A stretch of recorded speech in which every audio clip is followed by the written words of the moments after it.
Greetings, Council. I hope all is well. Thank you for coming to the meeting of Wednesday, June 22nd at 7 p.m. Stephanie, good to see you again as well. We always enjoy these planning meetings. We remind that the public are invited. I'll just remind Council to turn their microphones off, okay? That they're totally off so we don't get that feedback. Yep. Just that button that says talk on the front of your panel. Yep, that'll get it. No, could be on your iPad too. Members of the public are invited to view this meeting of council by accessing the meeting live on the Southwest Middlesex YouTube channel. Members of the public may also attend the meeting in person at the municipal office at 153 McKellar Street. And we're delighted to be able to announce that we will be back in the Horseshoe on various meetings. Council, I'll ask for disclosure of pecuniary interest. Any member of council declaring a pecuniary interest and the general nature thereof. Seeing none.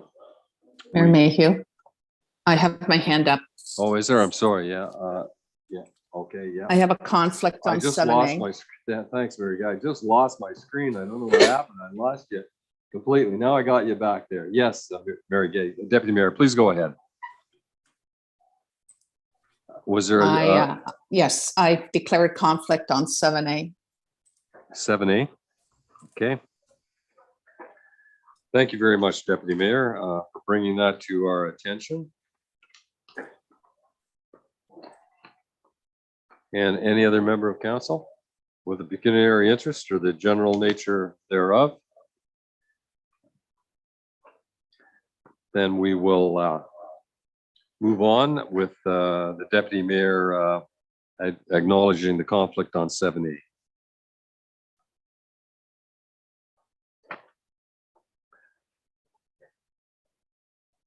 Before we begin, we'll give a brief acknowledgement to First Nations.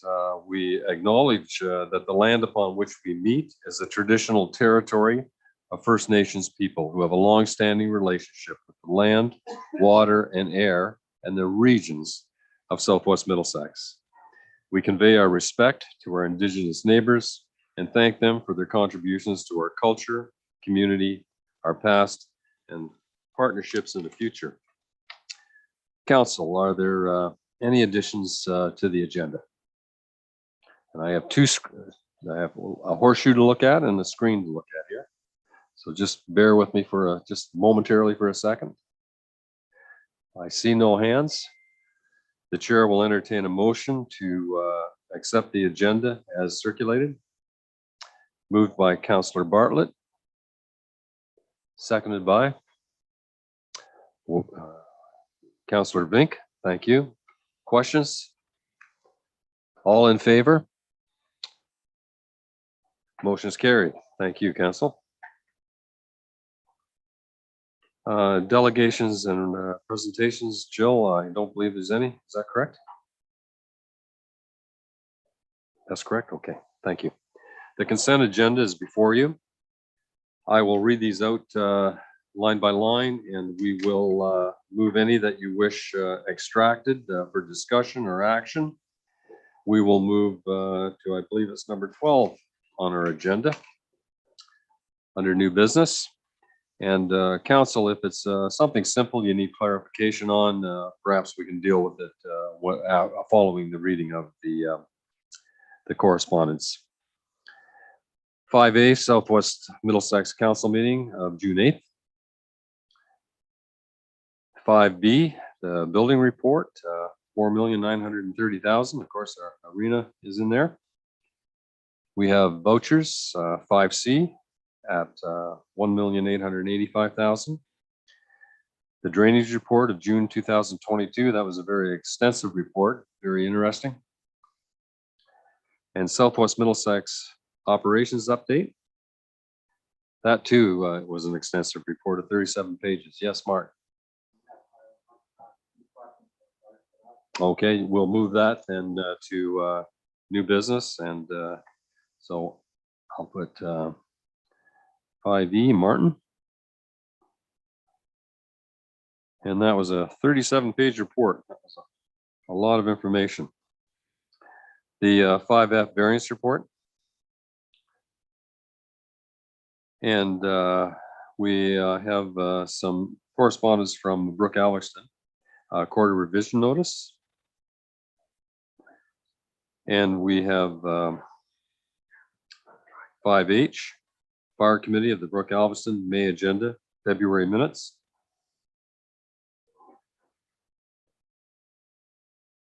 Looking for hands in two places here. We're okay. 5I, Middlesex London Board of Health update. Oh, I'm sorry. I would Councillor actually Choi. like Yeah, okay. Yes, Councillor Choi, I'm sorry I missed you. What item would you like to discuss? 5H, please. 5H, okay. 5H. Thank you, Councillor Choi. I'm sorry I missed your hand there. You're in the bottom left-hand corner of my screen there. Keep my eye open.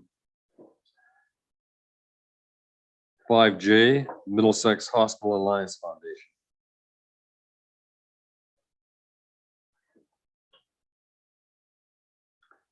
5K, Municipal Engineers Association, letter to municipal councils regarding the importance of engineering. 5L, East Willenbury Resolution, summary and implications of Bill 109. That pertains to more homes for everyone, an Ontario Act.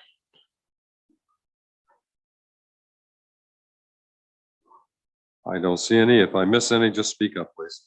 5M, District of Muskoka Resolution, Emergency Exercise Exemption.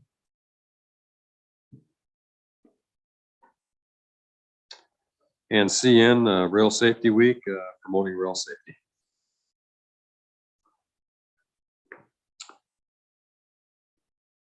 Council, the consent agenda has been before you. We have been requested to pull out 5E and 5N. 5H rather, and 5E and 5H by Councillor Vink and Councillor Choi. With the exception of those two, may I have a motion to adopt the consent agenda with the exception of those two? Okay, Mark, I hear you, but I can't see you. But seconder for that? Councillor Scholdice. In discussion, council? Yes, Deputy Mayor, go ahead. No, I was just seconding it, Miss. Okay, okay, thanks. All in favor? Opposed? Carried.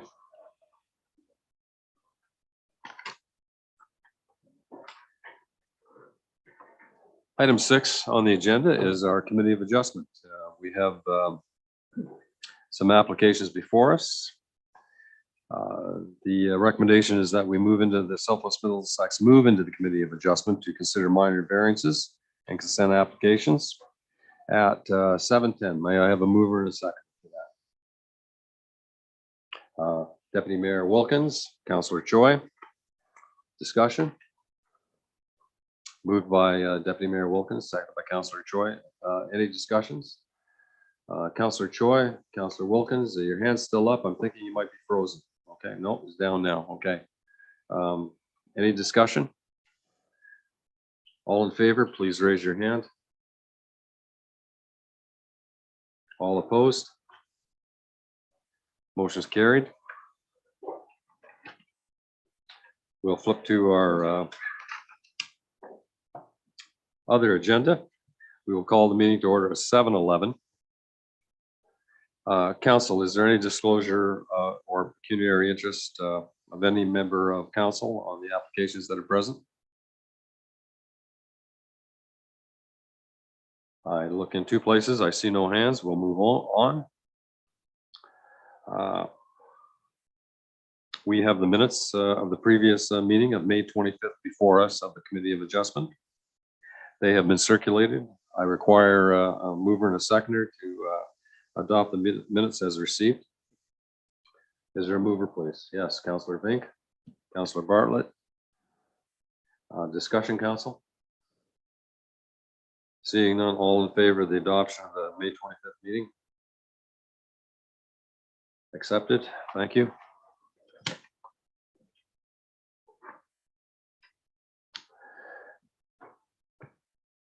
Members of the public wish to comment on any application are encouraged to provide written submission to the clerk by noon on yesterday before the meeting in order to provide comment or oral submission as a delegate, and that time has passed. Stephanie, if you could introduce 4A to us and the purpose and effect of the Longwoods Road application, we'd appreciate it. Thank you. I'm just going to share my screen.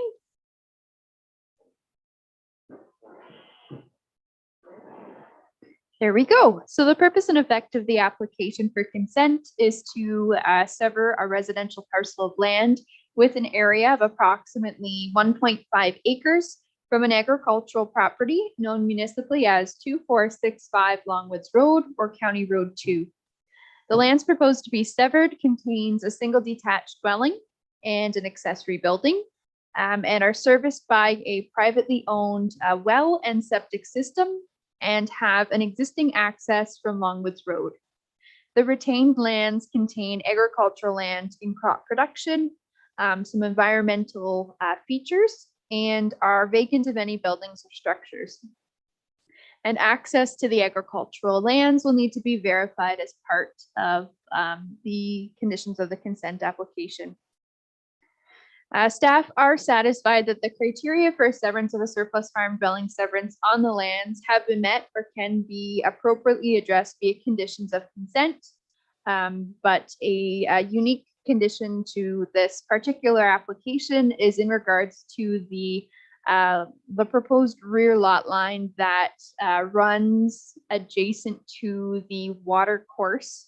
That is challenging to see on this map, but does follow the regulated area and kind of the vegetated area. So staff do recommend that the lot line be located 3 meters from the top of bank of that water course, just to ensure that we are not severing the environmental feature.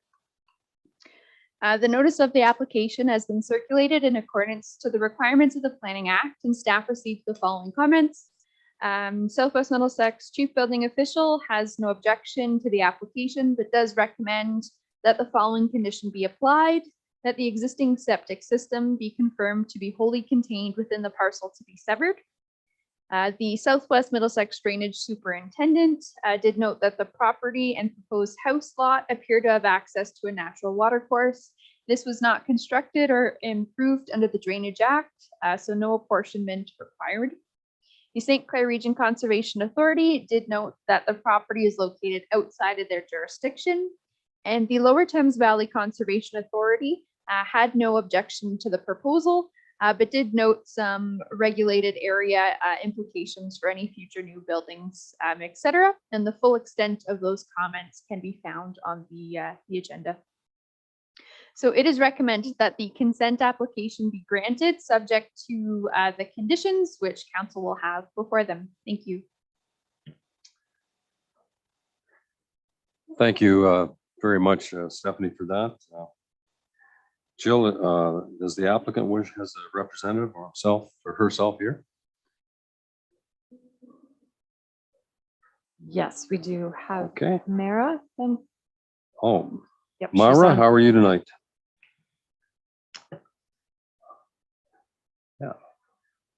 Yeah. Myra, if you check your microphone button and try to unmute There, yourself. can you hear me now? I certainly can. How are you doing? Not too bad, thank you. Bill and I Okay. are both here. Yeah, thank you.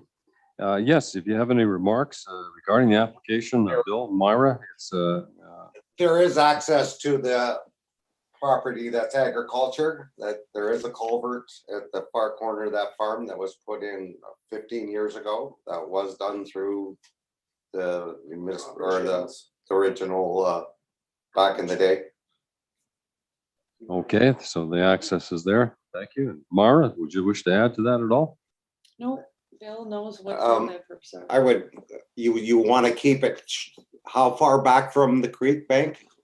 How far do you? keep- Stephanie may answer that. I'm gonna have that question, Bill, perhaps Stephanie could give you a more wholesome answer.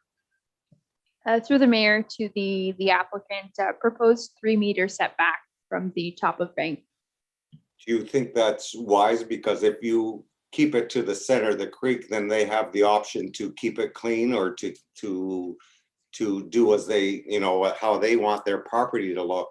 And if I do, it could be getting treed or messy or affect their property. So why wouldn't you let them have that side of the bank that they could tend to the best that they think is appropriate for their house? You have no access. Bill, there will be some requirements in the Planning Act that we're sometimes legislated by a higher authority, but again, I'll pass that over to Stephanie. She's the professional planner, and she may be able to answer your question.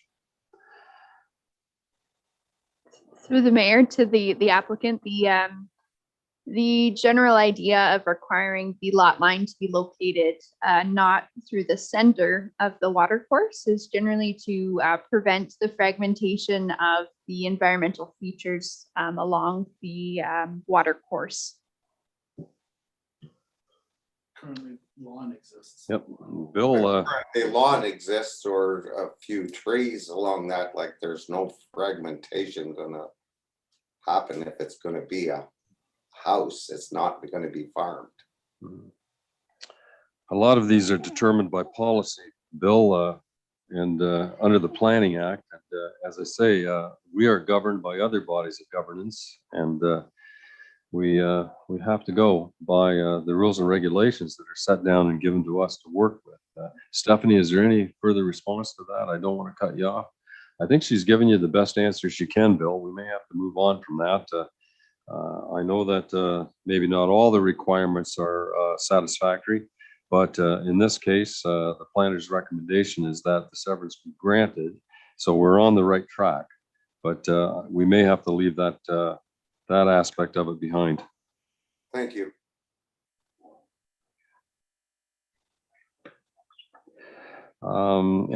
Jill, any written submissions or oral submissions received? No, we've received none. Okay.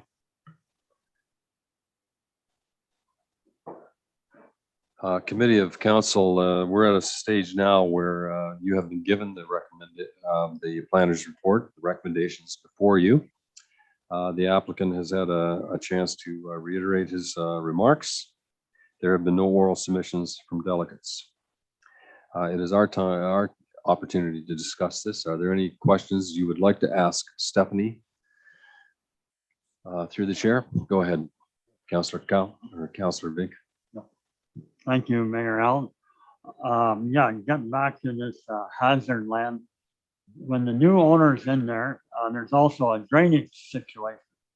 And when Bill's talking about the center of the ditch, anytime you put a line in the center of the ditch, it's easier to drain on both sides.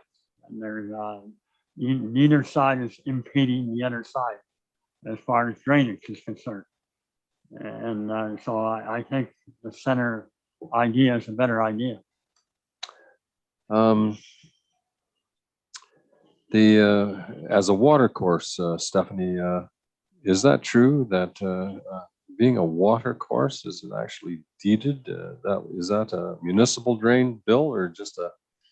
No, it is not a municipal drain. Okay, all right. Okay, that clarifies that. Council, any other questions?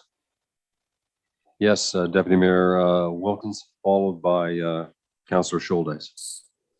Thank you, Mayor Mayhew. If the 3 meters was to be left as the applicant has asked for, would there be any agricultural land taken out of production by doing that? No. We can yeah. leave, we can leave that in, Bill and Mara. And it likely will get approved tonight. The problem is that you run the risk of the county appealing it. It's fine if you want to do that. I'm all right with that. If you want 3 meters from that, that's fine, because yeah. it gets a little tight behind the garage. Because there won't be 3 meters. It'll be real tight behind the garage, which is the closest to the creek bank, which is the outbuilding. But other than that, there would be no problem. Okay. All right. Thank you, Bill, for coming in there. Any other questions from council? Oh, I'm sorry, Councillor Scholl, I see with your hand up. Yeah, okay, no problem. Okay, thanks very much. Council, I don't want to miss any engagement from anyone. Yes, Councillor Vink, please go ahead. Mayor Allen, I'd like to have a little clarification about how tight it would be, because I believe we have zoning situations that it has to be so much behind the garage. I'm sure Stephanie's looked at that, and we are looking at a minor variance, so those numbers, purpose of this meeting is to adjust those numbers. Stephanie, any remarks towards Councillor Vink in terms of how much, what is the measurement? Bill, we may need your memory on this too. When you say it's tight behind the garage on that corner, what? We definitely have 3 meters, but it'll snug it up because, yeah. Okay. It's On probably that tight, on that corner closest to the, that corner closest to the creek, what would the distance be on it's that probably outbuilding? 10 or 15 meters if I went, if you take the down, not meters. No. No, it won't be that much. It's in- 15 feet? Yeah, No. it's- no, it's big, it's a little more than that, but we're on, it starts to grade there Steep- already steep behind grade. the garage. But we definitely have the 3 meters, there's no doubt. It just gets a little snug. All right. You Okay. definitely still be able to get a lawnmower pat behind and be able to Okay. tend Yeah. the yard. Yeah, I just hate to see council approve something and then have to be rejected by another body of governance. And then you're starting from plan, you know, from first base again. So I, Yep. And yeah, will yeah. And if I could allow Stephanie to speak, committee, go ahead, Stephanie. Thank you. I just thought I would pull up the application to assist council in that setback. So it has been, the current garage sits 7.3 meters from that current proposed lot line in accordance to the application submitted. so, yeah, Okay, there's- well, then there is a fair distance, yeah. 24 feet or 25 feet. Okay. Members' remarks, final questions from anybody? Seeing none, the planner has given a recommendation that the Committee of Adjustment approve the application that has been submitted. And it is now time for this committee to make a decision. Yes, Martin. I'll move it. Okay, and a seconder for that, please, Councillor Scholdice. We've had ample discussion on this. I'll call the question. All in favor? Motion's carried. Myra, Bill, thank you very much. We got that granted, and you can be assured that it has been recommended by the planner and it'll be adopted by the county. Thank you. Thank you very much. Thank you. Steph, can you introduce the Water Street application to us now, 4B, if you would? I can, thank you.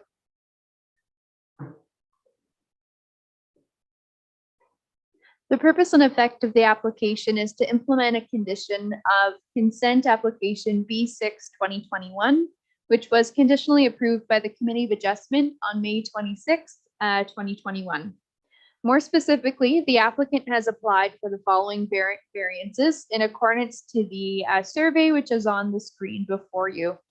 So to recognize a deficient frontage for the property as a whole for all 4 units of 29.7 meters, whereas the minimum lot frontage permitted within the zoning standards is 30 meters.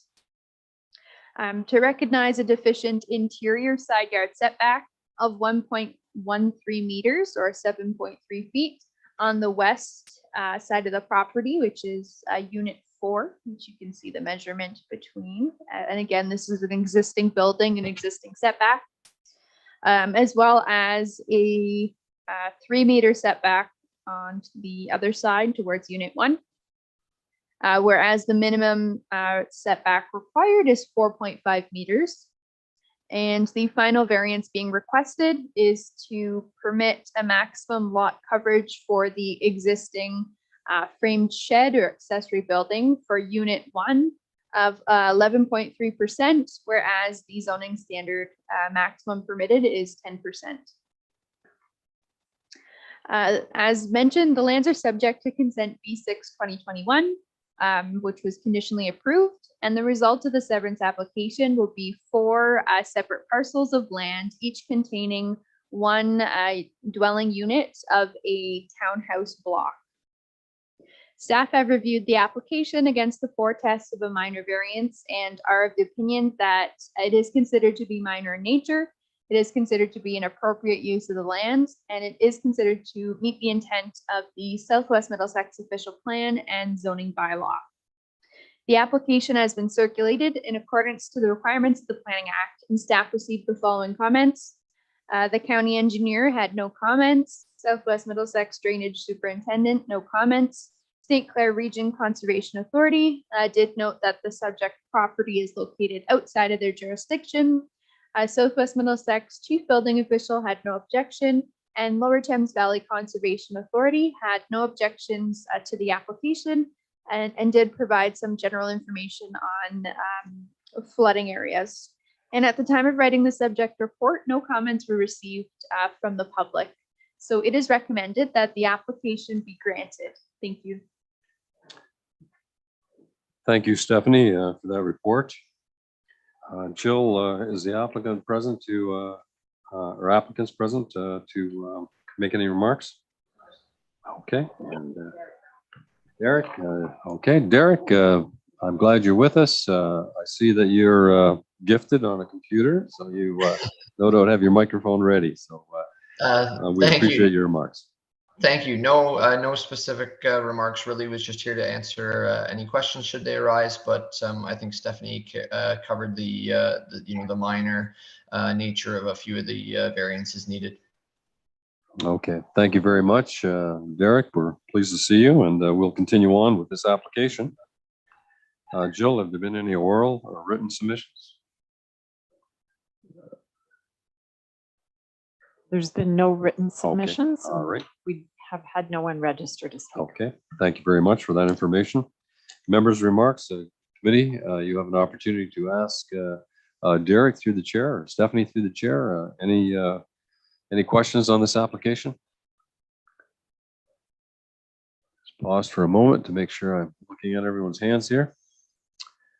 Okay, I see none, so we may move on. It is the committee's decision to accept or reject the recommendation. She has granted the minor variance and may I have a motion to accept the planner's recommendation as circulated. So moved. Okay, thank you, Deputy Mayor, and seconded by Councillor Cowell. I'll call the question. All in favor, please raise your hand. Motion is carried. Okay. Thank you, Stephanie, very, very much for those 2 applications. Number 5 on your agenda, Council, is just to inform you that we will have planning meetings on the July 27th and August 24th, at which time we will convene again. And the last item on the agenda, number 6, is the adjournment. And Jill, please record that the meeting adjourned at 7:30. Thank you very much, Council, and those applicants, please. We're glad that you were with us this evening, and thank you very much for your attendance.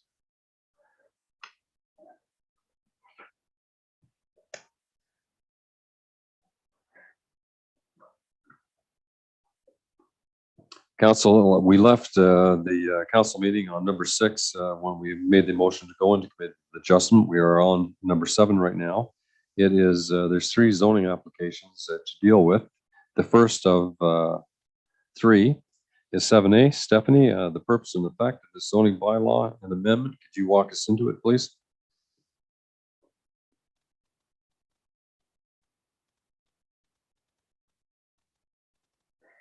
The purpose and effect of the zoning bylaw amendment application is to implement a condition of consent B2 2022, which conditionally severed a lot with an area of approximately 0.91 acres in order to accommodate a disposal of a surplus farm dwelling.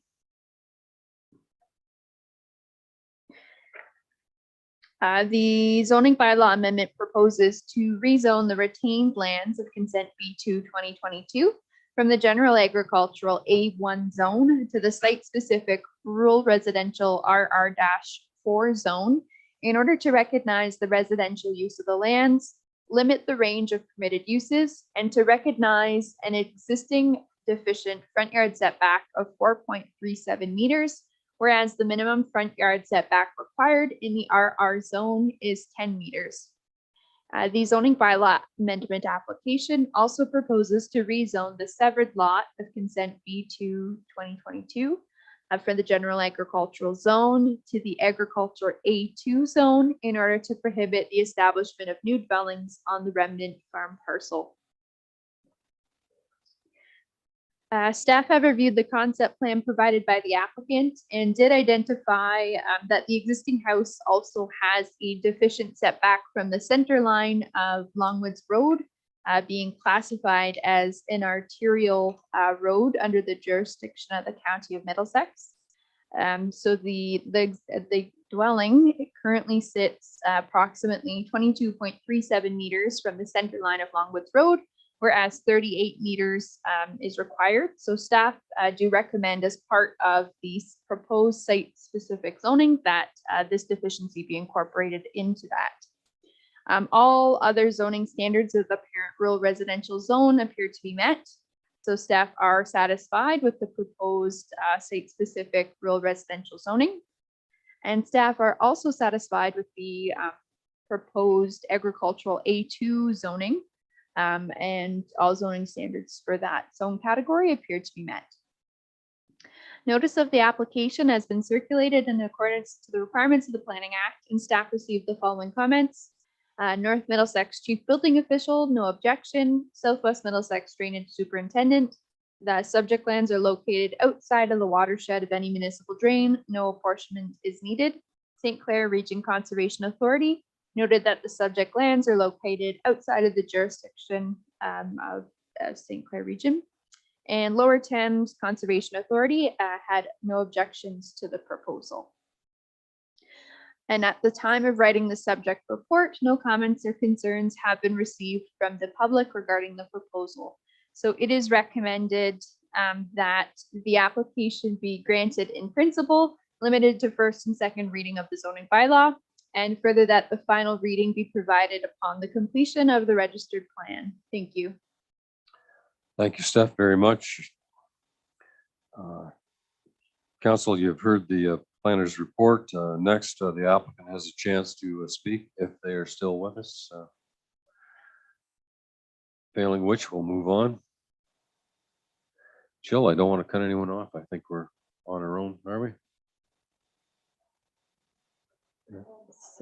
So I think we've got both Paula and Brenda. So I'm trying to promote them to speak Okay. as a panelist. They might just have to click something on their end. Paula and Aaron, you said? Brenda. Brenda? Ring. Okay. Yeah. Good evening. Paula, how are you doing? Thank you very much for joining us this evening. You have the opportunity to speak regarding the applicant. Any remarks you'd like to make? No, Stephanie's done a great job of summarizing what's required here. I mean, it's in relation to a consent severance that came through in March, so we're just trying to meet all our conditions. So I think it's pretty straightforward. I don't think my client, Ms. Ring, will have any added comments, but thank you very much, Council, for considering this. Okay. Thank you, Paula, and please express our gratitude to your client as well. Number 3 on the agenda are oral and written submissions from delegates. Are there any, Jill? Okay, thank you very much. Council, we come to the point of discussion. Would you, any questions you'd like to ask Stephanie? Through the chair. And if there aren't any, we'll come to the council decision that the recommendation as the planner has circulated be accepted as presented. Moved by Councillor Scholdice, seconded by Councillor Cowell. Last call for discussion. All in favor, please raise your hand. Carried. Thanks very much, Paula. Thank you very much. Have a great evening, councillors. Right.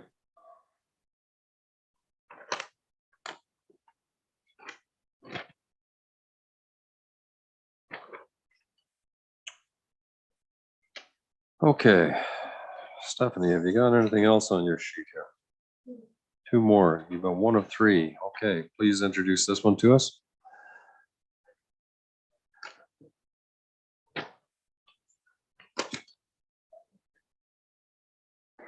Thank you. So the purpose and effect of the proposed temporary use zoning bylaw amendment application is to rezone the subject lands from the general agricultural A1 zone to the temporary site-specific general agricultural A-12-T zone in order to permit 2 single detached dwellings on an agricultural lot for a period not to exceed 1 year while a new residence is being constructed on the land. The existing residence would be removed upon the expiration of the 1-year period or the occupancy of the new single detached dwelling, whichever occurs first. The subject lands are 20 hectares or 50 acres in size and contains a single detached dwelling, a horse barn, and a drive shed. The subject lands are serviced by a private well and septic system and have 2 existing accesses off Parkhouse Drive. The proposed new dwelling is to be located to the rear of the existing dwelling, which you can see highlighted on the screen before you. The existing single detached dwelling is just ahead of it on your screen. Section 39 of the Planning Act allows municipalities to authorize the temporary use of the land, buildings, or structures for any purpose that is otherwise prohibited in the Southwest Middlesex zoning bylaw up to a maximum of 3 years. The Planning Act also stipulates that the municipality has the authority to require the owner to enter into an agreement and to post security to ensure due performance. Staff are of the opinion that the proposed temporary use is in conformity with the policy documents and do not have any concerns in regards to compatibility, servicing, access, or impacts to surrounding agricultural uses as a result of temporarily allowing 2 dwellings on the subject lands. The proposed new dwelling appears to meet the zoning requirements of the general agricultural A1 zone. Staff are therefore in a position to support the application and are satisfied that the existing dwelling will be demolished within a 1-year time period of the bylaw or until occupancy of the new dwelling as per the temporary use agreement. Notice of the application has been circulated in accordance to the requirements of the Planning Act, and staff received the following comments. Southwest Middlesex Chief Building Official has no objections to the temporary use, but does offer the following comments for the applicant's information. The new dwelling will have to be set 5 meters back from the existing septic system, and the new dwelling will need to comply with MDS setback requirements for neighboring livestock operations. St. Clair Region Conservation Authority does note that the lands are located outside of their jurisdiction. Southwest Middlesex Drainage Superintendent recommends that the water discharge from the sump pump be directed overland into a sand pipe or catch basin rather than a hard connection into the existing storm drain outlet. And Lower Thames Valley Conservation Authority has no objections to the proposal. So it is recommended that the application be granted. Thank you. Thank you, Stephanie, very much. The applicant requesting the temporary use zoning bylaw amendment, are they present with us to speak? No, they're not. Okay, thank you, Jill, very much for that. We'll, has there been any oral or written submissions? No, okay, move on. Council, any discussion on the temporary use zoning bylaw? Yes, Councillor Cowell. My question through the chair to Stephanie, is it 1 year from occupancy or is it 1 year from the amendment? And yeah, that's the question. And then I have a follow-up one. Yeah. Technical question there, Steph. Yeah, through the mayor to the councillor. It would be, should council grant the application and pass the bylaw, it would be 1 year from this evening's date. Thank you. And so as a follow-up question through the chair, I'm just concerned because we've seen a lot of delays when it comes to building anything for any number of reasons, including supply chain. Is there any risk at allowing this amendment to be 18 months to provide the time they might need to get in the ground and get everything done? Yeah, thank you. Stephanie, I believe there's yes, Jill, go ahead. Yeah. Sorry, the only thing I would say is that the applicant has already signed off on the agreement for 1 year time period. Okay. All right. If in the event there was a delay for some unknown reason, the process of extension is there, is it? Or is it up to a 3-year period, I believe? So the Planning Act, sorry, the mayor, allows a maximum of 3 years, but in consultation with the applicants, this is the time period that they provided. Yeah. But to your question in regards to extending it, there is always the option, similar to the 3-year time period, to renew. So they would have to apply to renew that. Yes. Yeah, I thought there was some leniency there. Councillor Cowell, I hope that answers your question. Thank you for asking it. Any further questions from council? Seeing none, we'll make a decision. The planner has recommended that the application move forward. It has been acknowledged as granted. Is there a mover for that? Councillor Bartlett, a seconder for that? I'm looking for hands. A I think seconder for Councillor that? Choi was trying to. Yep. Okay. Sorry. Yeah, that's fine. I'll turn my computer, Amy, and see if I can get you in, focused in here a little better. Councillor Choi will be given the privilege of seconding that. Thank you.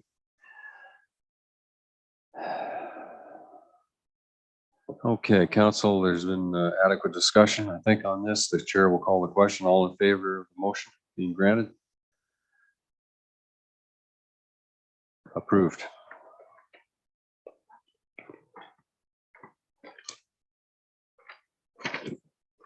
Seven C, Stephanie, can you lead us into the Longwoods Road zoning bylaw amendment? I can. I'm just going to reshare my screen with you.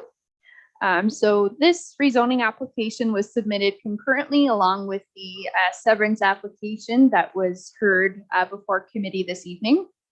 And the purpose and effect of the application is to rezone the severed parcel of consent B4 2022 from the general agricultural A1 zone to a site-specific rural residential RR-5 zone in order to recognize the existing deficient setback from center line of an arterial road and to permit the creation of a residential lot for the purposes of disposing a surplus farm dwelling, with the parcel being occupied by an existing single unit dwelling and accessory building. The proposed zoning bylaw amendment also seeks to rezone the retained parcel of consent B4 2022 from the general agricultural A1 zone to the agricultural A2 zone to prohibit a dwelling from being constructed on the subject lands. I would note that the combined circulation was completed as per the requirements of the Planning Act, and staff did not receive any additional comments that were not already noted through the consent application. So it is recommended that the application be granted in principle, limited to first and second reading of the zoning bylaw, and that the final reading be provided once the registered plan has been completed. Thank you. Thank you, Stephanie, very much for that. Applicants' remarks, if they're present. I don't see them. Yep. Oh, is she on there? Okay, yep. Mara, you're back again. And Bill, if you unmute yourself, we'll be able to hear you. Great. We're dealing with the zoning aspect of this now. There's two parts to a process like this. When we have a minor variance, we also have to do a a zoning amendment. And we're at that stage right now. Any comments you wish to make, to Stephanie, through the chair? No comments? Okay.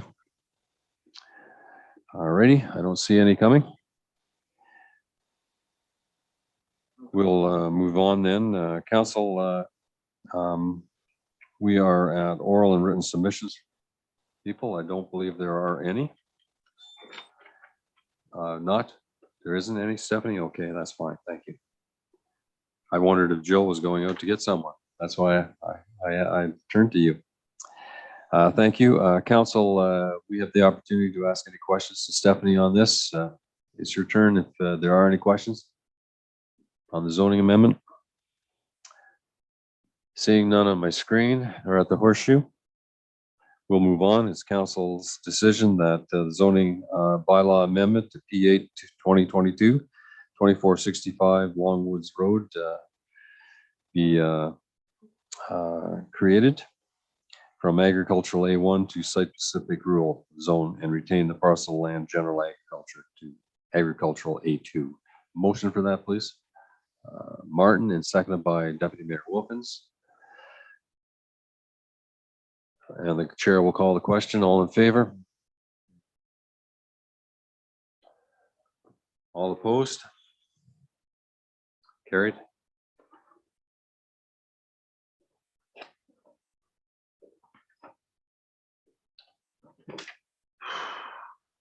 Stephanie, we're at C, aren't we? Right?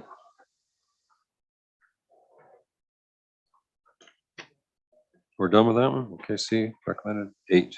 Oh, 8. Okay, we're done. Okay, Stephanie, you're off the hook. You're right. Thank you.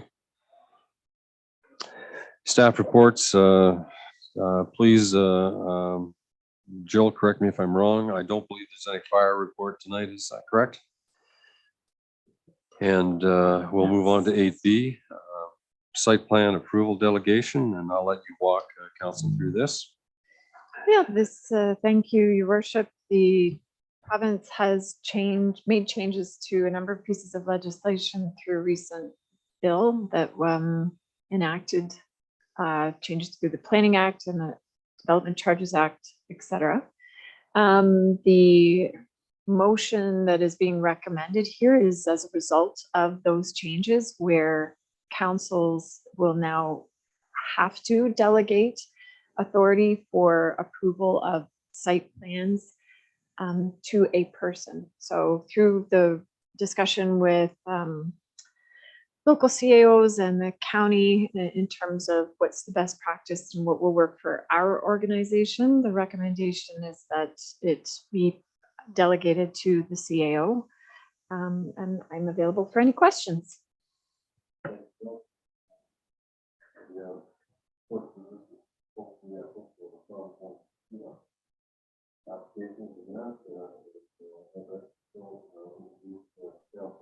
Sorry, point of order. We can't hear you.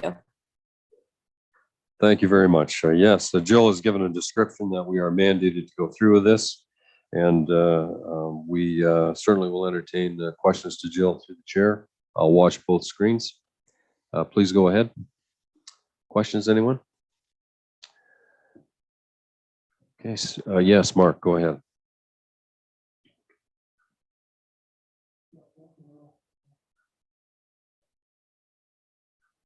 Yeah, thank you, Mayor Mayhew.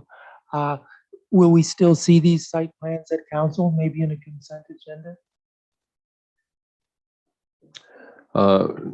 Councilor McGill, I had the same concern as well.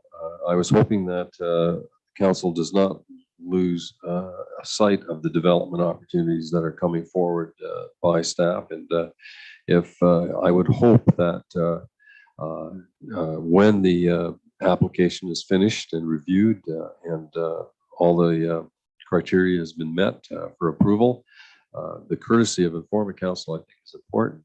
I share that view with you. Is there any others on council that feel that way? Yeah. Okay. Yep. Jill, is that possible to just kind of have a policy that on the finalization of the application for site plan approval, that council be informed by some mechanics, whether it be consent agenda or discussion. I'm sure that can be arranged. Staff try to accommodate council any way they can, and I'll let you speak to that to close that off, Jill. Yeah. I don't think does it require a motion from council, or can we just go on good faith? What's your wish, Mark?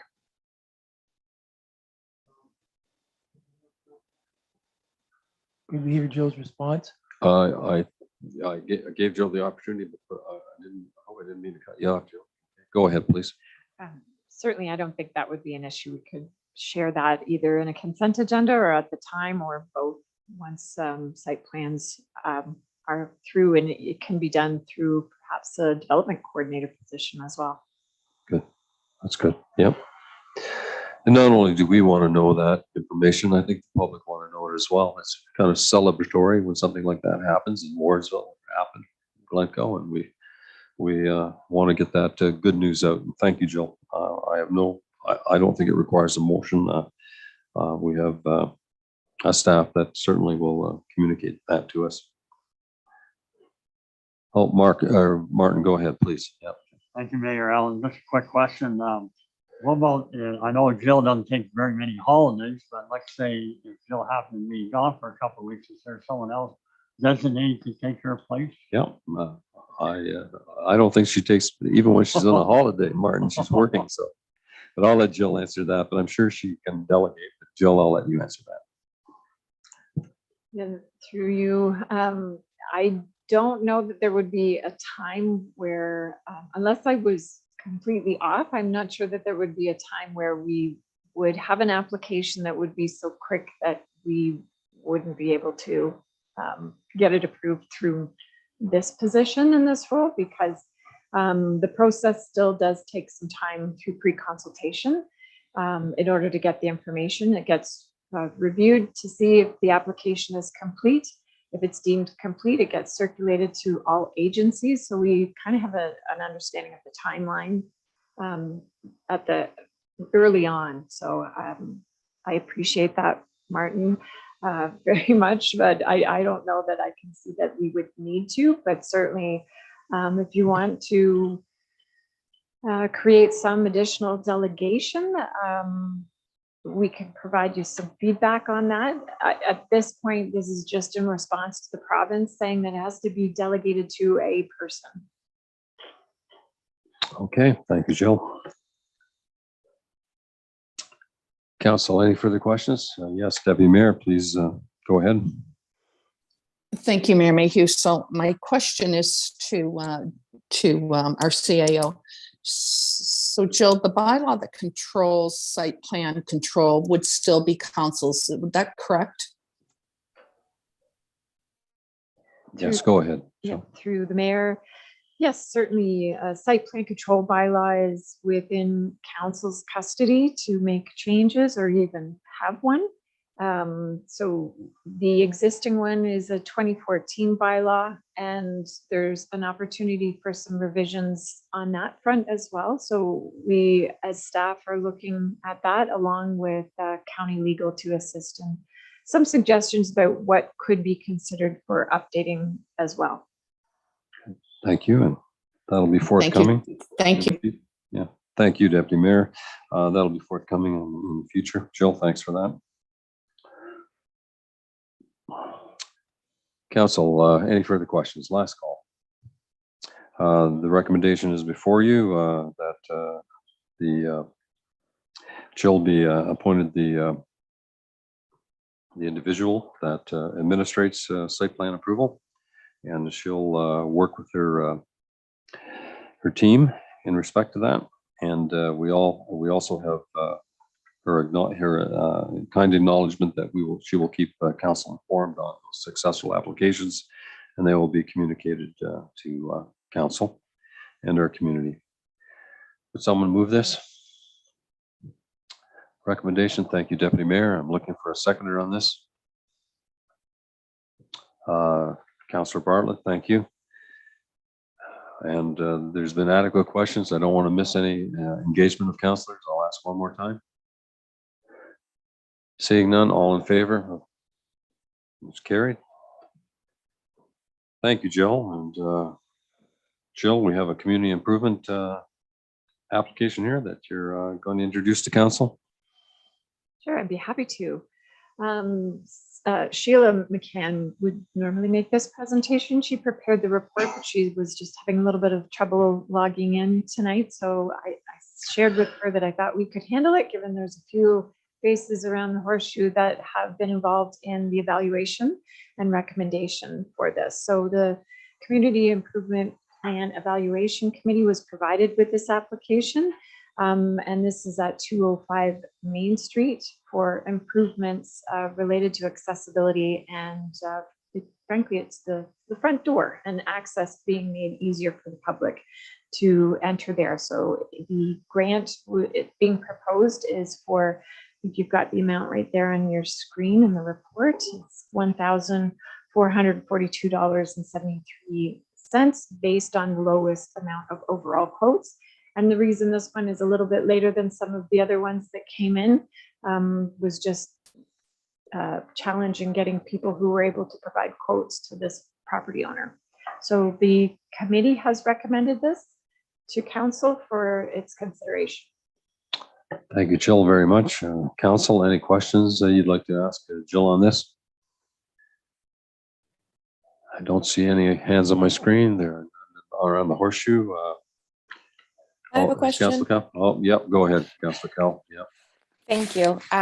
I just wanted to make that comment that I was aware that this one was coming, and I'm very excited to see that it did come to the table and that we were able to provide a flexibility because there was still funding available. So I think it just speaks to how this program continues to provide value in the community. Thank you. Excellent remarks. I share them as well. Councilor Kell, thank you. Okay, I'll look more carefully for hands here. Yes, Councilor Kell. I was going to say thank you. I'd like to move the recommendation, please. Okay, great. That's super. Seconder for that, please. Councilor McGill has seconded that. Chair will call the question. All in favor of the application? It's carried. All opposed? No.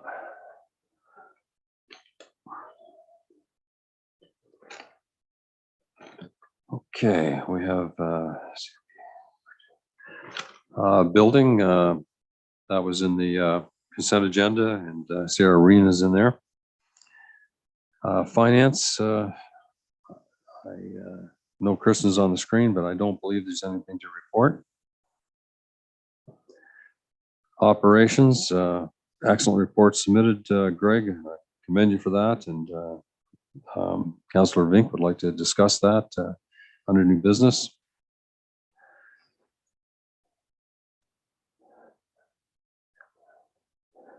Notice of motion, there are none, but council, I would like to take this opportunity to just kind of give my apology for an oversight that I made on my notice of motion.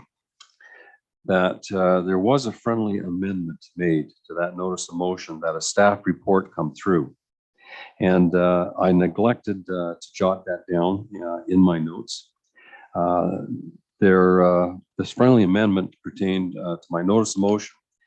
And I failed to grasp at that moment that the last meeting that a report was to come through along with that example of change in our procedural bylaw.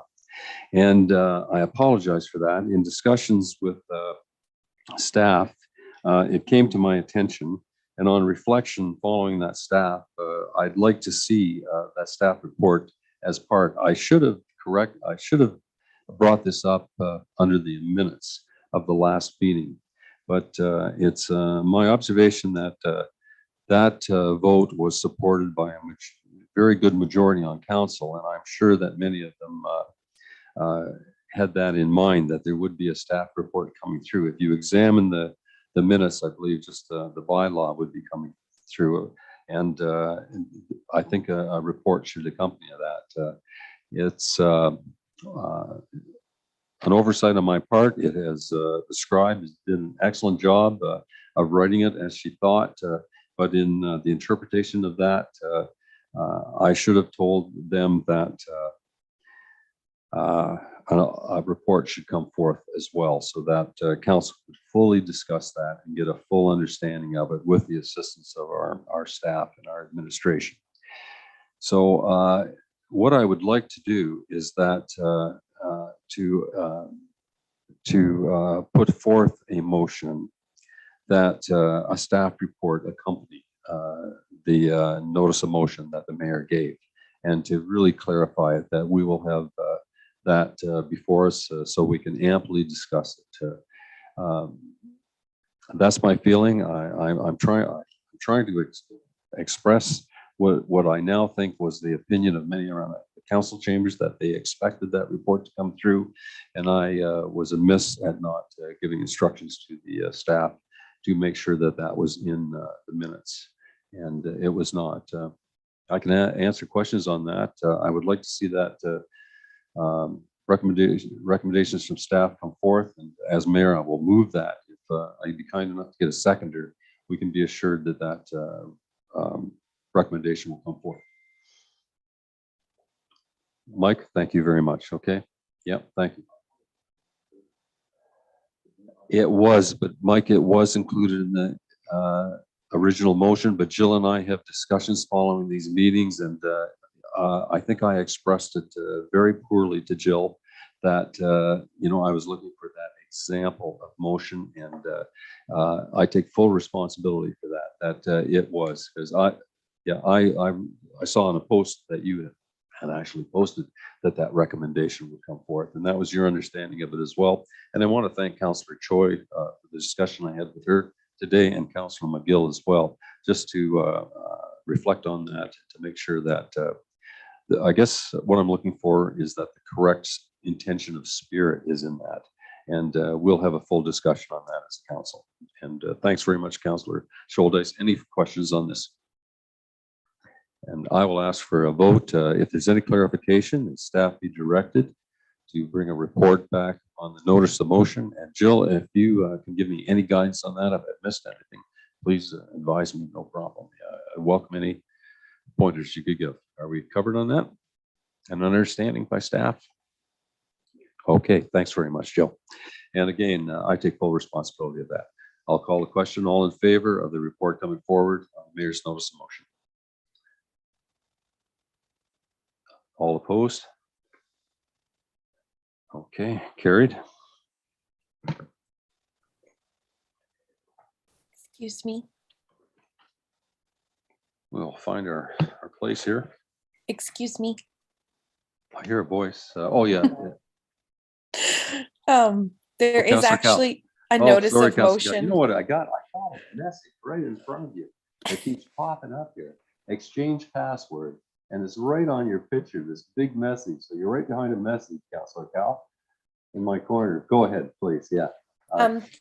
There is actually a notice of motion. I made a notice of future motion at the last meeting, and staff added it today, even though I made the notice of motion at the last meeting. So it might be on folks who have the electronic version. My notice of future motion was a little more, I'll say, loose than what is in front of us. So it was that a report come back to council to consider expanding the recreation department to include 2 full-time employees to help employee retention and the growing concerns in that department for the 2023 budget. And I think that's a great motion. I'd just like to make it a little bit less concise and say that a report come back to council to consider expanding the recreation department to help with employee retention. I'm not set on a specific number of employees. I would just like to hear what staff are recommending to help better support the rec department. And so I will make that motion now. Okay, thank you, Councillor Cal, very much. Is there, the chair will call for a second for that motion. Is there one? Yes, Deputy Mayor, thank you very much. Council, any questions at all? Yes, Councillor Vink, please go ahead. Thank you, Mayor Allen. So when we vote, we're just going to vote on receiving a report from staff. That's correct. Yeah. Okay, we're not That's voting correct. on Yep. adding 2 members. Yep. Okay, That's the correct. And, there's, in terms of retention, there's, of course, many things. We like to be at the median point, not at the high end and not at the low end. We'd like to be in the center, and we focus on that in staff retention very often, and that may be part of it. Yes, Councillor McGill, please go ahead. Yeah, thank you, Mayor Mayhew. I'd like to support the motion. I don't really see this as any kind of a backpedaling to our restructuring. Because when that restructuring happened, we were in the middle of a pandemic. And I remember at the beginning of the pandemic, there were people wondering why we didn't lay employees off. They said, you're not running these programs, you don't need as many employees. And we didn't do that. But then when we did the restructuring, we went to 2 full-time people, but only full-time for the winter, and then 2 for the summer. It gave us more flexibility. So in case things shut down again because of the pandemic, then we would have more flexibility to reduce staff. But it seems like the pandemic is more under control now. So we don't need that. So this could involve not having one person in the winter and then another position in the summer. It could mean just going to 1 year-round person. So it might not necessarily mean that we would have to have more staff at all. It would just be, in my mind, I'd like to see 1 more full-time employee and 2 less, like do away with 1 winter and 1 summer position. And yeah. Okay. Yep. Thank you very much, Councillor Scholdice. Your turn. Push that button. I think you got to push that button. Red light, come on. Yep, you got Can it. you hear me now? Yep. Thank you, Mayor Mayhew. I'd just like to disagree with Councillor McGill. This is the complete backpedaling on the restructuring that staff recommended. Will we be rescinding the motion to restructure? And will we be offering the people that lost their jobs back? No, I think what we're dealing with is the motion that Councillor Cowell has put forth as a notice of motion that has been moved and seconded, and that is what we are dealing with. I'm not saying that those will not come up to discussions privately, but we are trying to make the recreation run as efficiently as possible with the restructuring that the majority of council approved of, the restructuring. And councillors, that was not part of Councillor Cowell's notice of motion. So we would not deal with it in this notice of motion. Well, we are going against what the original motion was, are we not? Do we not have to? We are, if but we're then, going to hire 2 people back and yeah. we let them go, Well, those are we just discussions. rescind that? Yeah, Councillor Cowell, or yeah, Councillor Scholdice, please respect the chair. That can be discussed at a time, not when the motion is on the floor. Councillor McGill very obviously stated that during the pandemic, our recreation program was pretty well shut down. We are coming out of that pandemic. If you look at that operations report, it has gotten exceptionally busy. I was just amazed at the amount of activity that was in that operations report when you get down to the recreation aspects of it. And I can see Councillor Cowell's, I would be supportive of Councillor Cowell's motion for that discussion to commence. And at the end of the day, if we can make improvements to Southwest Middlesex Recreation Department, that should be the focus of this council. What council has decided behind us by a democratic process, we have to move forward on. And this is addressing a new time, a new environment for recreation. And I would be in support of the motion. I know you have concerns about that, and there may be opportunities for you to discuss it at another time through taking an opportunity of a notice of motion. But this is Councillor Cowell is on the floor. Her motion is on the floor. It's been seconded, and the chair is going to be calling it very shortly. Any other? Yes, Councillor Vink. Thank you, Mayor Al. I just want to point out in that report, I would like to see staff look into more tendering of cutting the lawns, cutting the grass cutting. I recall in the last budget, I mentioned about the two parks. They were tendered last year, and then staff, I think Greg mentioned that they were going to take it over this year. And there's no way that our staff can do it at the same cost as private industry. And certainly if we have to hire full-time people. So that's in this staff report. I'd like to see that they look into more tendering of grass cutting. I've seen on Facebook, somebody already advertised their services from Blanco, a well-known landscaper. And so that would be one way to reduce the workload. Yep, that's food for thought, Councillor Vink, and I'm sure that those discussions will come up. Okay, I'm just checking. Yes, Councillor Cowell, please go ahead. Thank you. So the spirit of this motion was partially in due to the fact that we had some staff that were hired and they took the opportunity of a full-time permanent position elsewhere during even though they'd been hired here. So I think that really the spirit of this is to have a report come back and to allow staff to give us some ideas on how we can continue to support retention. And maybe that'll include full-time employees, or perhaps, as Councillor Vink said, maybe it'll include more contracts going out or a different type of workload. I did not want to be constraining council to any one answer. It was really to take a look at the entire picture of our recreation. As the mayor said, we've seen a lot of changes and we will continue to see changes with upgrades to the arena. And I would like us to be positioned well to accommodate it, especially when you think that we have all received emails and feedback about the level of service that this community would like to see. Thank you. Yeah, and we certainly can't overlook Greg. He's shaking his hand here. And Greg, thank you for joining us very much. And thank you for that report you give us. Go ahead, Greg, please.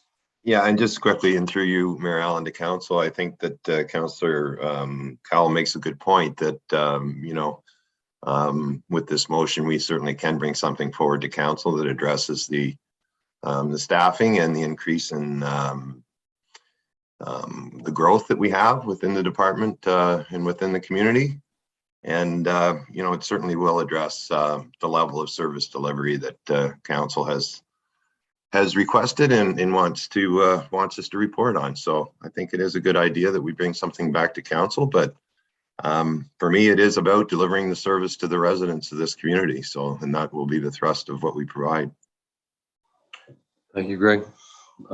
Last call for a question. Yes, Councillor Scholdeis.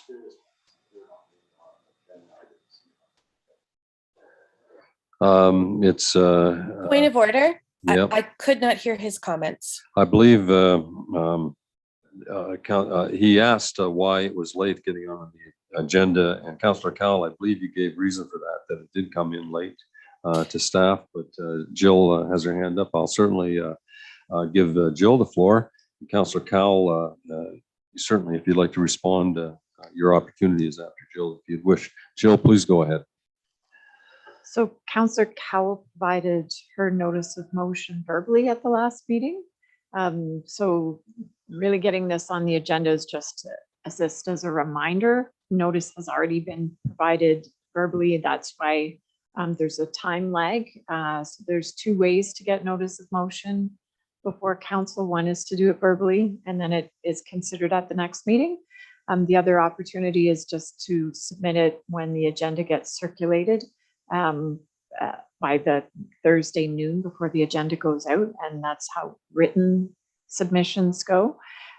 This is actually more, the fact that it's on here in written format was more to assist in the mayor, being reminded that there is a notice of motion that was put forward at the last meeting.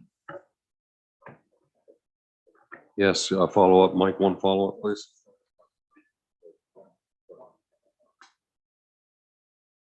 One was put on the agenda.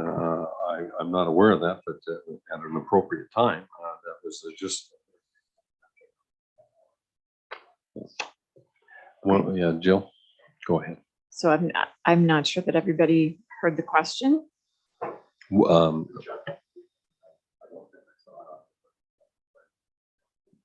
Point yes. of order. He's Yes. not being recorded and his comments are not being recorded. Can't hear him. His mic's on. His mic's on. Hello? Yep. Can Hear him now? Can you hear me? Okay. Yep. No problem. He's on. Councillor Okay, Cal. I checked on the weekend. And I said, I heard that it was supposed to be Thursday at noon, I think, and I just didn't see it. So I just wondered. Yep. Yep. Go ahead. Thank you, Mayor Mayhew. Section 9 is notice of motion. So I believe any of us, when it comes time for notice of motion, we could make a motion right now. It wouldn't have to be an Yes, agenda exactly. or Yeah. anything. And as long as we could get a seconder, if I made a motion right now, and if I could get a seconder, we'd have to vote on it. Maybe you'd pass it, maybe you wouldn't. So Not only that- whether it was on the agenda early or not is immaterial, really. Yep. Just to add to that, Councillor Schuldeis, is that it'll be July. I know this will be July before this comes forward, and probably middle July. If I could just have one Yeah. clarification on what Councilor McGill said. Can you hear me? Speak into the mic. Can you? Okay. We can make any motion we want and vote on it at the meeting. It doesn't have to be on the agenda. No, you can make a notice of motion. No, he just said we make a notice and vote on it. Sorry about that. I meant we can make a notice of motion like Krista did Yeah. at the last meeting. And then the next meeting, Yep. we vote on it. That's And- why I'm asking why we're not voting on it. That's what I Well, thought. we are going to were. vote on it, are we not? We're going to vote on the notice of motion that staff prepare a report. Okay, that is what we're voting on. It's been moved and seconded. And when a notice of motion is given, if given verbally, there is no discussion on a notice of motion. And it doesn't require a mover and a seconder. You're merely out of courtesy notifying council and the chair and staff of an action that you would like to bring forth. And Councillor Cal followed protocol on that as she should and as she did. Last call for questions. Seeing none, there is a notice of motion that is in regard to our recreation and staff retention, and a report from council on how we can improve retention of staff and efficiencies. And the chair will call the question. All in favor of Councillor Cal's motion, please raise your hand. Okay, 1, 2, 3, 4. Yes, passed unanimously. Thank you very much. Thank you. I'd like to make a notice of future motion. Go ahead. Thank you. So the notice of future motion, at the next council meeting, I will be bringing a motion forward to ask for a report for volunteer and employee recognition. With the Horticultural Society being engaged in supporting gardens and the amazing work of the Lions, Glencoe Agricultural Society, Girl Guides, and many other service groups and volunteers, I think we need to have a formal process to recognize what these folks do in our community, and therefore would like to see a report back with suggestions on how we can recognize the work they do. And that I'd like the report to also include how other communities recognize these folks. So notice of future motion. Thank you. Okay, Jill, you've got that? Okay, thank you very much. Okay. Moving on from that, accepted 10 correspondence petitions. There's a tile loan application. The recommendation is that the tile loan for 2022-01 for property 3906. And the last 4 digits are 8301 in the amount of 48,700. The loan is recommended. Is there a mover and a seconder? And we'll discuss this. I'll move it. Okay, thank you. Seconded by Councillor Vink, moved by McGill. Council discussion on this. Yeah. And we get that money back. We certainly will redeem that money back in the future. I'll call the question. All in favor of the recommendation of the tile loan? Carried. Unfinished business, Jill, I don't think there is. And we have 5E and 5H. Martin, you brought 5E out first, the Southwest Middlesex Operations Department update. And certainly if you'd like to speak to that, we'll hear you. And Okay, thank you, Mayor Allen. I have a few notes written down here. Can I just read them? And yeah, if we instead of take them, all- yeah, we can read those notes as long as they are courteous and without malice. There's no problem you reading that at all. Okay. I guess one of the things was mentioned about the bulk water station in Glencoe. Now, I had a farmer tell me the one in Pratt Siding is not working, or wasn't working. So I wonder if Greg could give us an update on that. Sure, no problem. Greg, any answers on the status of the Pratt Siding water station?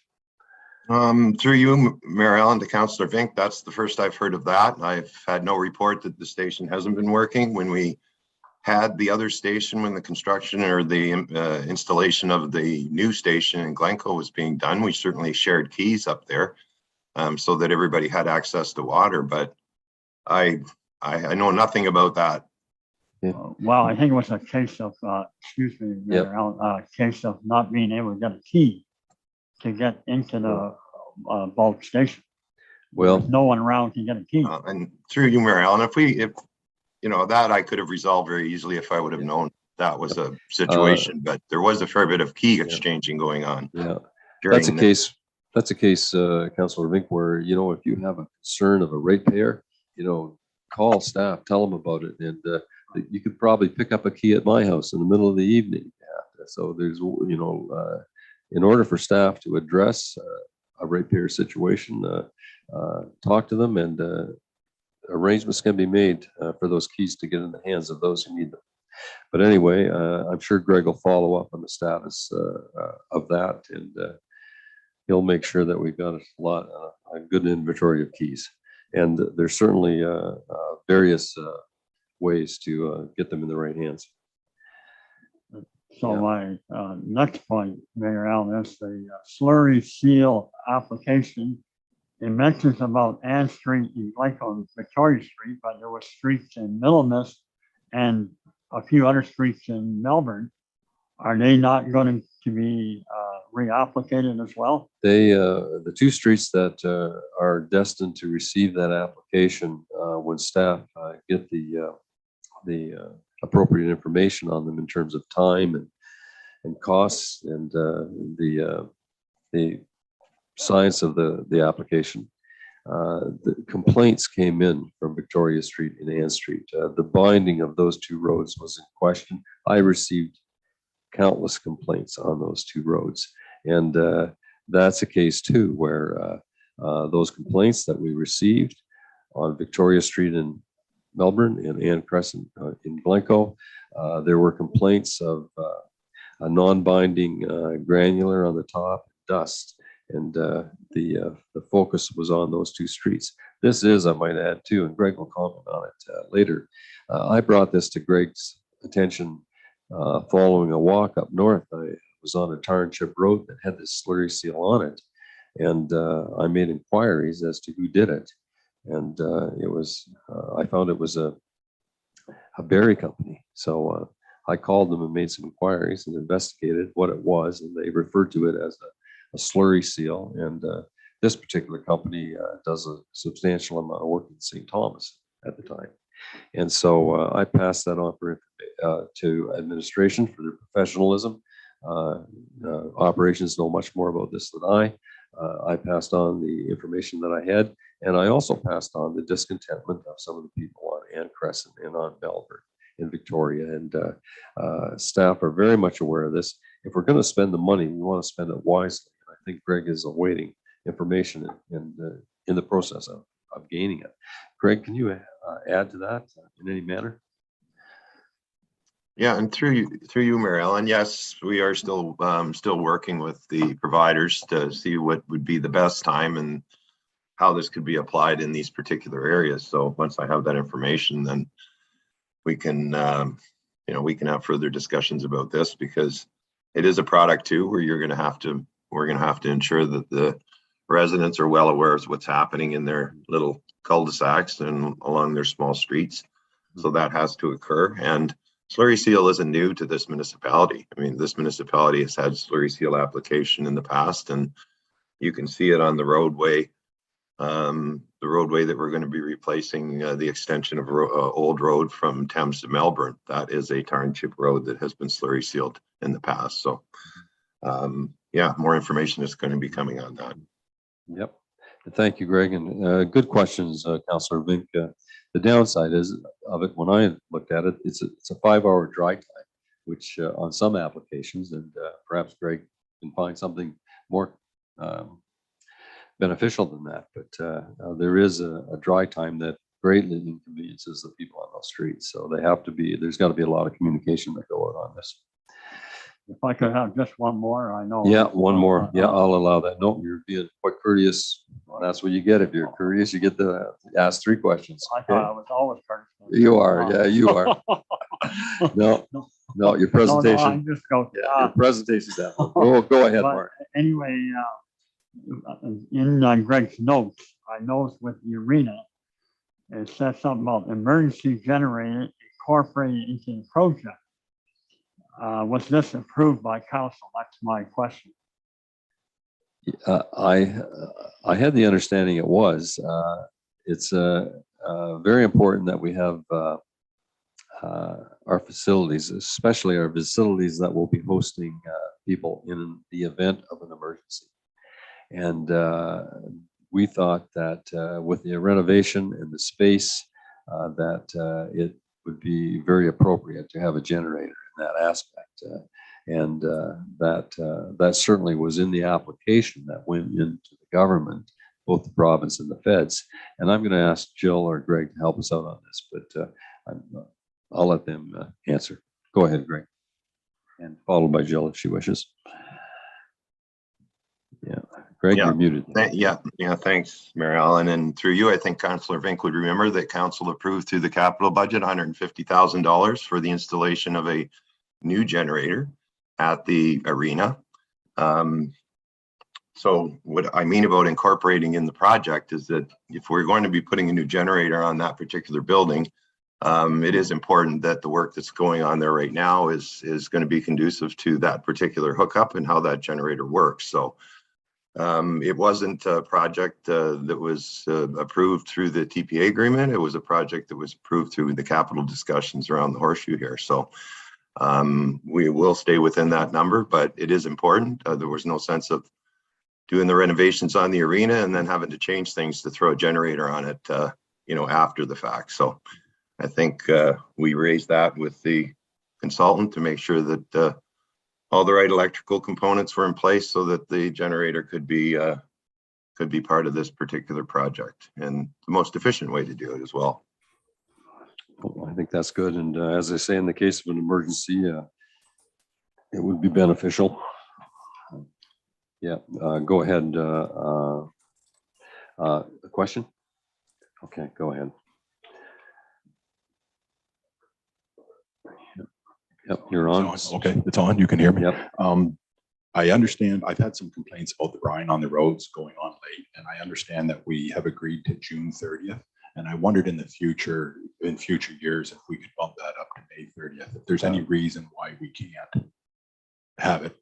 We have a program where we start on one side of the municipality one year, and we reverse that as the county does on sweeping streets. But Jill, I think I heard a murmur over here. So Jill, you would like to speak to that? We try to give some level of fairness in it through a formula of starting on one side of the municipality one year, and then we switch and go to the one that had it last and get it first the following year. Jill, can you help me on this? Sure, I wasn't murmuring. Sorry about that if I was making any noises, but I would say that we have shared information with council about how the road program works for both the gravel and the brine. It is not solely for keeping dust down. It is about making sure that the application is happening at the best time to ensure that the road is being safe. In terms of having it start much earlier, I would have to defer to Public Works Supervisor and Greg as the Director of Operations on timing, but I would imagine that that leads to the potential of needing to do it twice in a year. And that would be an additional cost for council's consideration and probably changes the service level, but I'll refer to Greg. From my windshield, I also see that roads that have been recently graveled very often are up front for brine and control too, because it binds the gravel. And I've noticed that roads that have been recently graveled seem to be followed shortly thereafter with brine. Greg, you no doubt want to speak to Councillor Scholdeis's concern on communications, when and where we start. Yeah, and certainly I think one of the key factors for us in starting the program is the situation where you have half loads associated with the roadways coming out of the winter. So, to maximize first of all, brine is always a complement to the gravel program that we have in place, where we, as I mentioned in my report, we've put loose gravel on our roadways, everything north of Glendon and Concession this year. And there are, brine has got it's twofold. So, it binds the fines of these particular roads and at the same time provides some level of dust control for the road. So, we're kind of stuck in some ways when we can start. We certainly will brine areas after we've laid fresh gravel because that is the most efficient way. And then the remainder, the area south of Glendon and Concession that got gravel last year and brine last year would just receive the brine as the second portion of the program for this year. So, I look at brine as a binder, a real good binder. And I think that, from what we've seen in the work that's gone through Rob and his crew, we produce excellent gravel roads for times when, in February and March, and certainly when we got freeze up starting.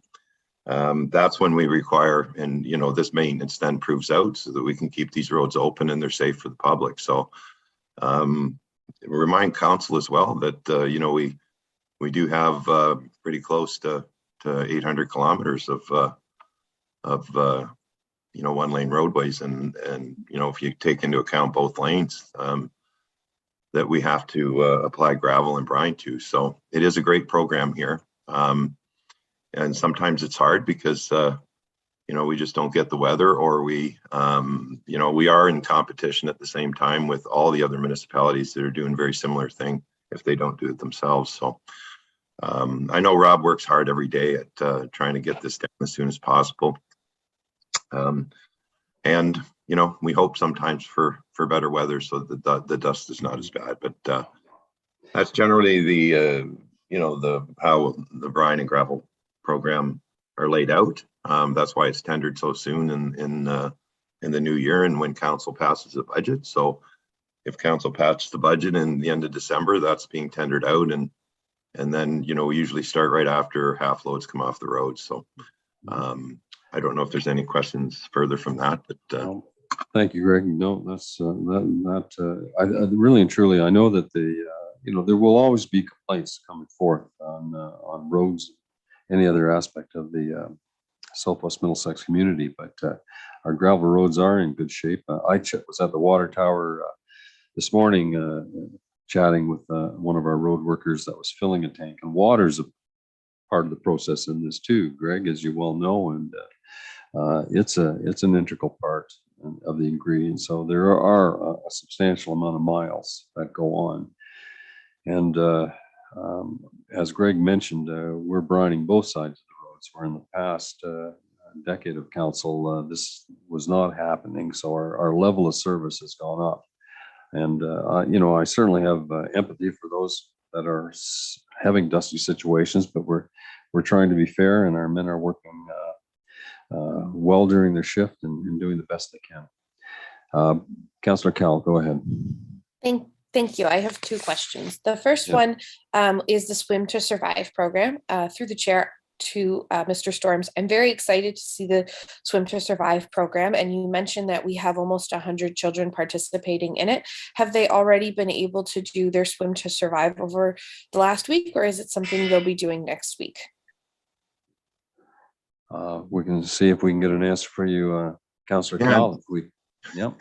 Through you, Mayor Allen, to Councillor Cal, I don't know for sure because there was some movement with some of the mechanical issues we had at the pool. So I'll find that out for you, and I'll get Ashley to respond back.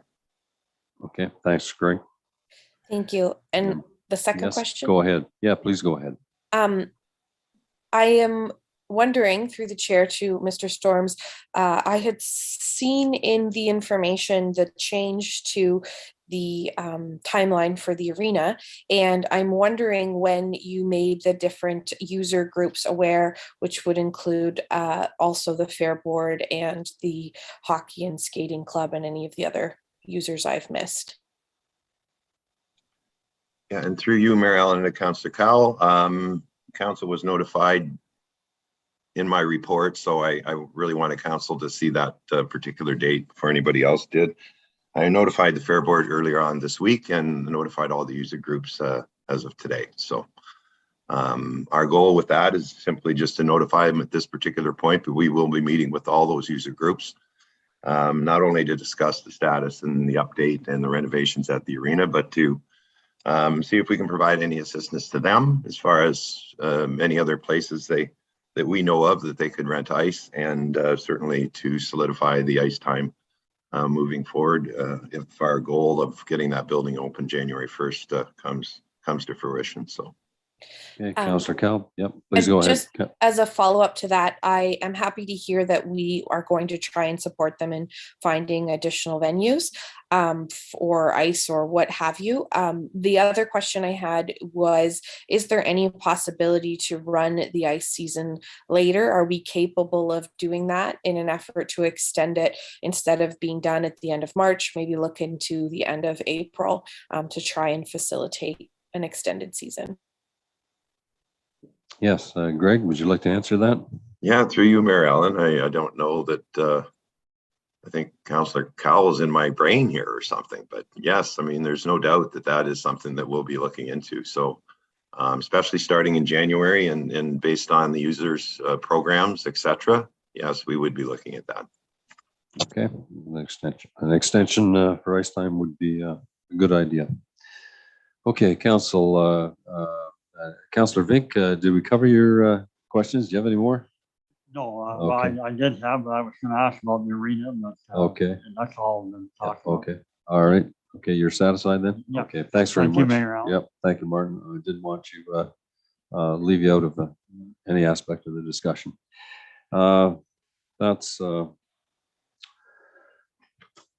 at it. We move on, find my place, my agenda here. We have 5E and 5H have been well discussed. Thank you, Councillor Vink, Councillor Cowell, for bringing those up. And Greg, I guess the issue with an extensive report that you put in, it leaves room for many questions when it's 37 pages long. So, but it was a great report. Yes, Jill. Go ahead. 5H has not yet been discussed. That was Councillor Choi requested that. Oh, yeah. Okay. Oh, that's true. Okay. Thank you for 5H. Yes, Councillor Choi, please go ahead. You wish to speak to the fire committee of the Brook Alveston May agenda, February minutes? Yes, thank you. My question is about 5B, the tenders for the fire hall renovations. I was wondering if we had heard, or if anyone has heard about the consultation with the treasurer for the response about the full cost for the.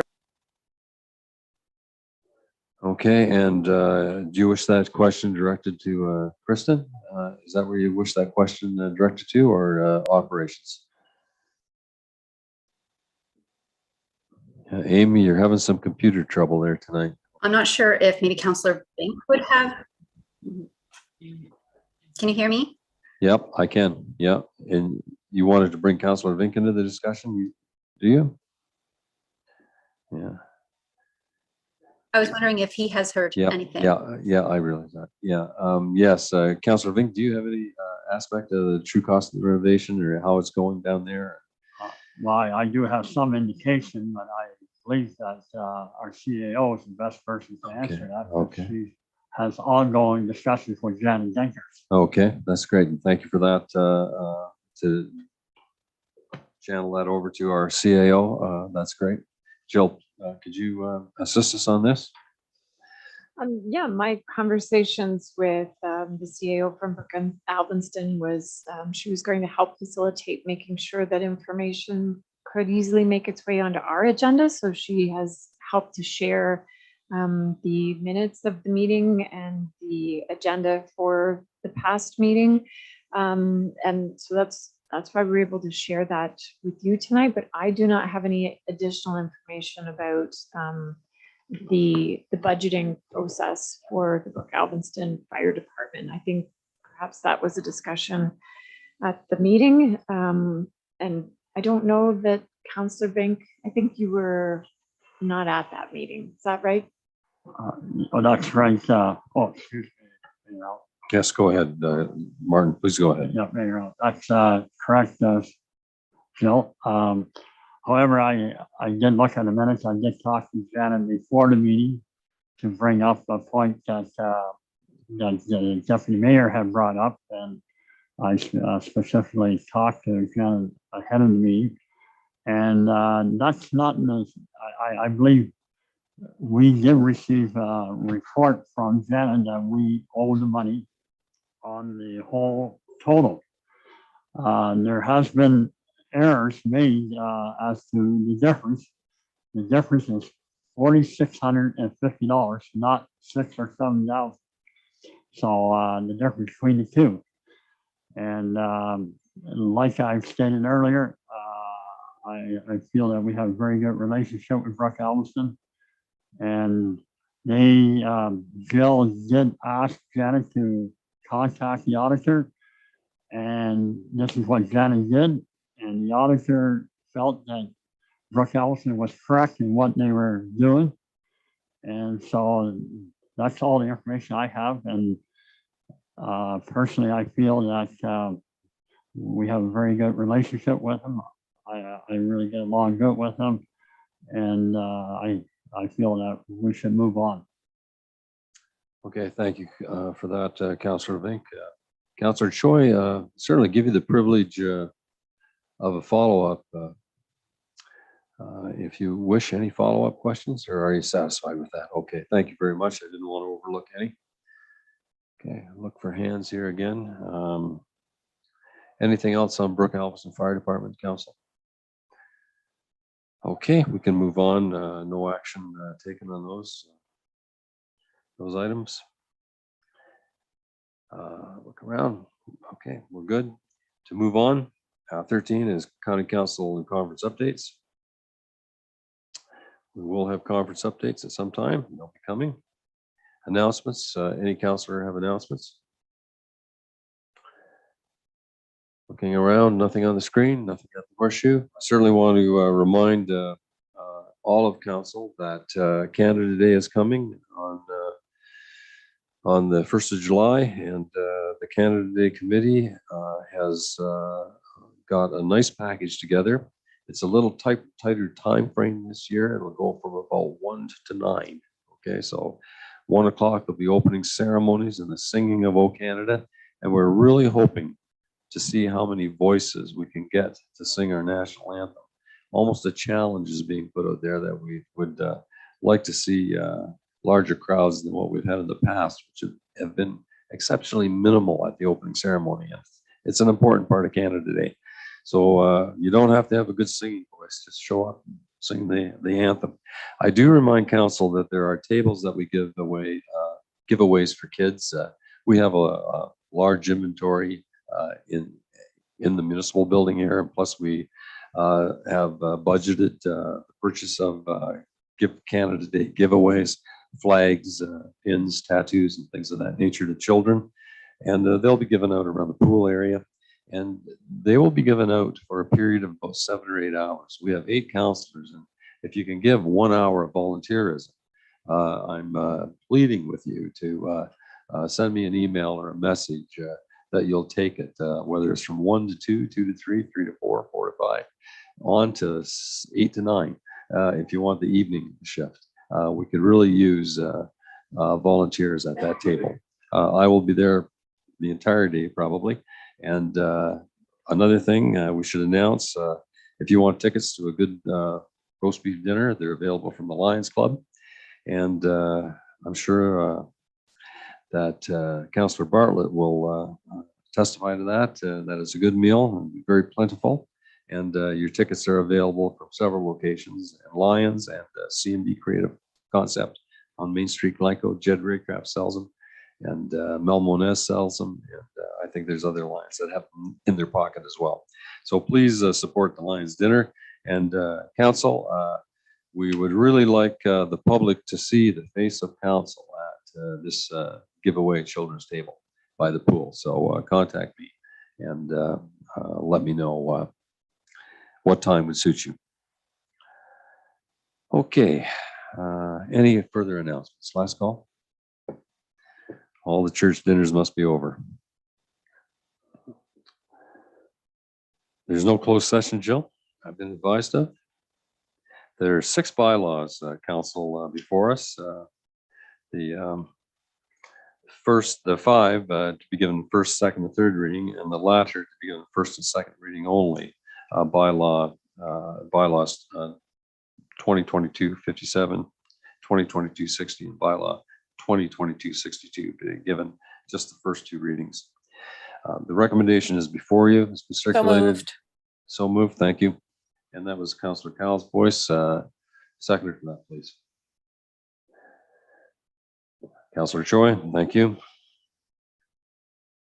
Discussion on any of the bylaws. Yeah, Chair will call the question. All in favor?